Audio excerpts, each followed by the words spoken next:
Hi everyone. Thank you for coming to my Hi. YouTube channel. Today I have a guest. I'm gonna interview Marie-Liesse. Hello, Marie-Liesse. Hi, Samami. Nice Um, to be there. yeah, thank you so much for participating in this interview.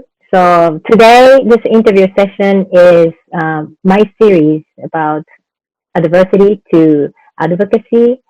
So I want to ask Marie-Liesse what kind of adversity she faced in her life and what was the turning point and how she is changing into advocacy.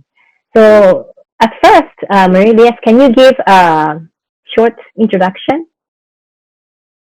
Yes, I'm super glad to be there because I'm a fellow coach of Tomomi, and we met less than a year ago, but it feels Mm-hmm. like ages because we've been very quickly, deeply connected Mm-hmm. to our stories with our kids. And so mine is that I'm a mom of four boys, and I'm also a coach, and I live in Singapore. And I want to talk about the turning point that was when I was pregnant with my fourth child. It was 6 years ago, and I was living in Hong Kong at the time. And like any mom of many kids, like honestly, this pregnancy was for me a piece of cake. I was Mm-hmm. very relaxed, like I know it all, and not anxious really, just enjoying Mm-hmm. the journey. And Right. 2 months before the due date, um, I had a routine scan, and the baby was diagnosed with a very rare genetic condition, which is called achondroplasia, and it's a form of dwarfism. Mm. And this moment has been a turning point in my life, Right. clearly. Um, if I try to remember this moment, first it was a complete shock. Mm-hmm. And the first reaction is really denial. Like, it can't be Mm. happening to me. There must be a mistake. Right. But this moment didn't last very long because I just had one day before having another scan confirming the diagnosis. Mm. And so I had 2 more months before delivering my baby. And it's been quite a roller coaster of emotions, Mm. I should say. Right. From the first shock, there was obviously panic and fear and a lot of self doubt, like almost asking myself this crazy question, will I be able to love this kid? Mm-hmm. Um, and it's obviously because there was a lot of unknown, and I wasn't prepared for that Mm-hmm. Right. probably. But maybe the real turning point is when I give birth, Mm-hmm. 21st of October 2013, in this beautiful hospital in Hong Kong on top of the peak. And I had to go through a C-section because that was reassuring for the doctors. Mm-hmm. And I remember it didn't feel like, the other birth, but also very excited and looking forward to see this baby and hold Mm-hmm. him. And I had this kind of uh, revelation, I could say, like a Mm-hmm. very clear moment. I can picture myself lying in Mm-hmm. bed with the baby just one day old, something like that. And I really felt a shift inside from resistance, resisting what was happening, resisting the whole reality and known and risks, resistance into acceptance, like completely accepting Mm-hmm. him as he was. He was such beautiful, gorgeous baby, honestly, and tiny, obviously. He was so cute. And I felt nothing bad can happen. Almost like Mm-hmm. very, very empowered. Wow. Um, so there was this 2 month process, and then honestly, as soon as I accepted the reality completely as it was, I felt a big relief and somehow curiosity, asking ourselves different questions. And with my husband, it was more like, how will we raise him to be a joyful, resilient kid after all? And it's really, our job as parents. So it sounds like, I want to make sure I understood correctly. So the big shift moment was when you saw your fourth son for the first time when the son was born, or one day after? The moment you saw him? To say. The moment I saw him, like I knew again the face was so cute, and you like this question, will I love him? No doubt anymore. Right. Like you couldn't not fall in love with him. But I had this almost physical sensation of the shift from resistance to acceptance. A few days later, when I was just in a very peaceful, calm moment where he was lying on me, and I was like, I'm confident and I trust that it's going to be different and new and an adventure and all of this, but it's going to be good. Like it's going to be learning. It's going to be, and then obviously like a lot has happened since, and he's 6-year-old now. And I used to say my greatest teacher in resilience, but also lots of occasions to discuss with the brothers, like, and my husband, what it means in terms of, raising a kid with a physical difference, how we can help him build his own self-esteem and all of that. Yes. Wow. So it sounds like you had the kind of like sense of kind of like meaning, purpose. Sounds like that's been helping you a lot. And would you tell me if there was anything else that was any kind of concept or perspective that helped you to move forward? So clearly, again, this period when I was pregnant with my huge tummy, which was so ironic because the baby was having dwarfism, right? But they produce a lot of liquid when babies have genetic conditions. So I was really like a balloon. Many things helped me, supported me. I think the first one was being connected with very close friends and feeling that they would support me, whatever. I mean, that they were really there for me. I could express anything I needed to express. And that was a huge support. My family as well in France. I was born and raised in France with 5 siblings, including a twin sister. So I kind of reflected a lot during this time that, oh my God, I was gifted with such a happy childhood, and maybe and joy is also the meaning in my name. My parents gave me this name. Liesse in French is a very uncommon. Nobody can pronounce it correctly, even in France. It means joy in ancient French. And so I was like, wow, I was maybe programmed for joy. So what is it that I do with this turning point in my life? Like there's really a way to turn it into a very positive experience. And my parents and siblings were very supportive at that time. Like I knew they would completely accept him. And I remember vividly living in Hong Kong with the proximity of the sea. I used to go and swim almost every day. And I remember myself, lying on the water, floating and feeling the support of the sea under me. And it felt so healing in some ways. And you can completely let go. And you're in a beautiful nature. So these 2 things, friends, close friends and family, and connection with something bigger than me, were very helpful. Yeah. Very helpful. Wow.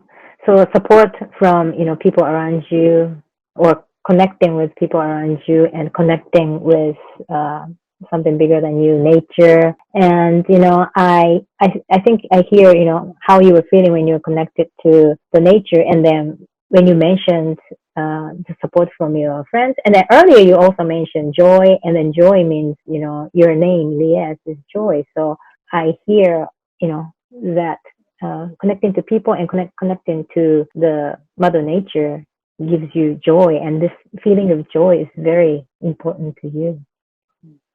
I think very quickly as well, I realized that, okay, physical difference, it's something very visible, but I also appreciated quickly that for us to raise him, for him to come to the world in this family with three big brothers, what better place? And that from us parents, it would just be raising him exactly the same way, because mentally there's no difference, and that was a relief. Like, I knew it would have been a much bigger challenge for me if I had to deal with a kid that you that don't understand the same way as other kids. So at least for us it was like, okay, well, we could be confident that we would know how to deal with it maybe better.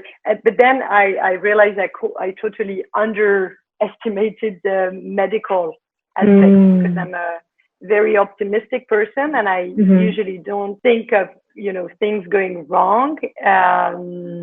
So that was kind of a challenge for me, and a struggle along the way, because there were regular checkup, and as I said, I was not familiar with hospitals, and it's very easy to really get sucked into the spiral of, what could go wrong, because each exam was about checking that, the back will be fine. He has to wear a brace for 2 years, from 9 months to 2 years and a half. And some of the stuff that the doctors were monitoring could be quite stressful. Like, there are risks associated with this condition that,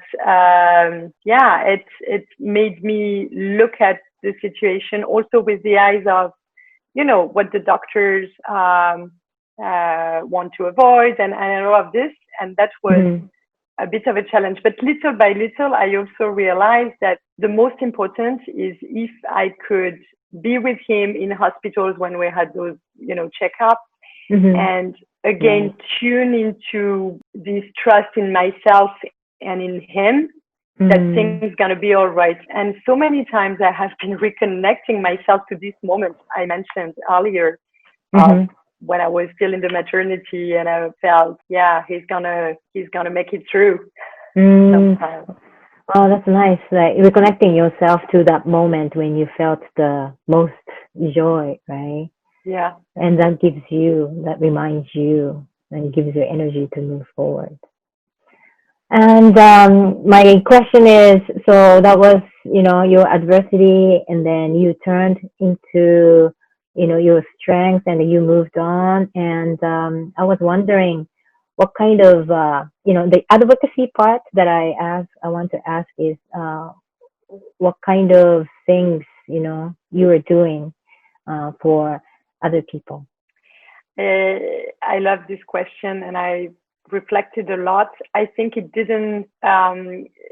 was not obvious to me at the time when it happened, but in fact, after he was born, we moved quite quickly from Hong Kong to Singapore. And in Singapore, I decided I will stop my corporate career. I've been in a multinational for many years, and I was still able to continue my career in Hong Kong part-time, and it was very fulfilling. I loved my job at the time.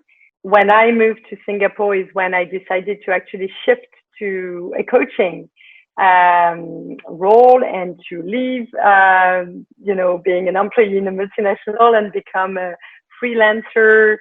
And I now know that it's very linked to the birth and raising Ulysse, our son, that's his name, because somehow the job I do now as a coach, which is really to help people go through their lives and career transitions or any type of struggle they can have at work or in their life, and go through that with joy and trust and resilience, which is really the topic I've completely embraced in the last coming year, which is pretty appropriate for the time we are in fact. Mm-hmm.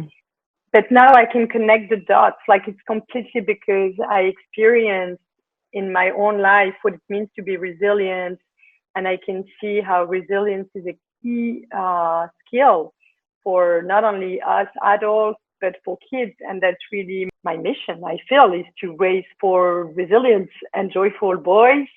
And I think what I do with my clients is rooted in the same belief that no matter what your circumstances are, because we don't get to choose what happens to us, right? The events that and what life throws at us is not something we choose. Right. But the thing we can control is how we respond to it, which to me is the very simple definition of resilience, is how to respond to events, and sometimes it's adversity, with the capacity to bounce back quickly, recover quickly, to grow from it. I so much believe, and this is the whole point of all the work I do with my clients, honestly, is how to adopt this growth mindset, which sees any event as a gift or an opportunity instead of a threat or a challenge or problem that needs to be fixed. And and the two other dimensions of resilience is connection. And I can see that it's so true in my life and in my work. Be connected with people is what makes it meaningful, I think, and why I enjoy it. The last one being this sense of flow, which I think is another word for joy in some ways. But this is, how much enjoyment I take in what I do, and the reward it is to see people, thrive and flourish after we've been working together. Yeah. So it's been a turning point, and this is the advocacy, I think. And that's amazing. And I want to, introduce everyone who's watching. Marie-Liesse, also has her resilience program. So would you introduce about the program here? Oh, yeah. So I've, inspired by you, I've tested a format of 5 weeks program on resilience, and I'll make it a bit longer because everyone says it's too short. But it's really, and I do that with the Resilience Institute, it's how to share very concrete and practical tools to build your own resilience, but do that in the safe and nice, kind environment of a small group. So a small group of 10 people, where sharing experiences and reflecting on the past week is really what makes the journey powerful. And because that's the only way to learn, is actually to practice, not just knowing. You don't become resilient because you know in your head. You have to practice it every day, and then yes, exactly, to work the muscles. And to do that with the support of a group is so much easier, because you get accountable to the other ones, and you also learn so much from other people. And stay tuned. I'll communicate very soon on the next intake. Okay. So where can we find the information about your resilience program? Yeah, it's going to be on LinkedIn, and we will insert here or here. Yeah, I'm going to insert the information here. So I'm really, really thankful, and I'm so touched, that you turned your adversity into advocacy, and you are doing this resilience workshop for people all over the world. I think you're offering both in English and French. Yeah. Yep. So this is amazing. Thank you so much. And you're welcome. It was a pleasure. Yeah. And thank you for watching. And see you next time. See you next time. Bye. Bye, Tamami. Thanks.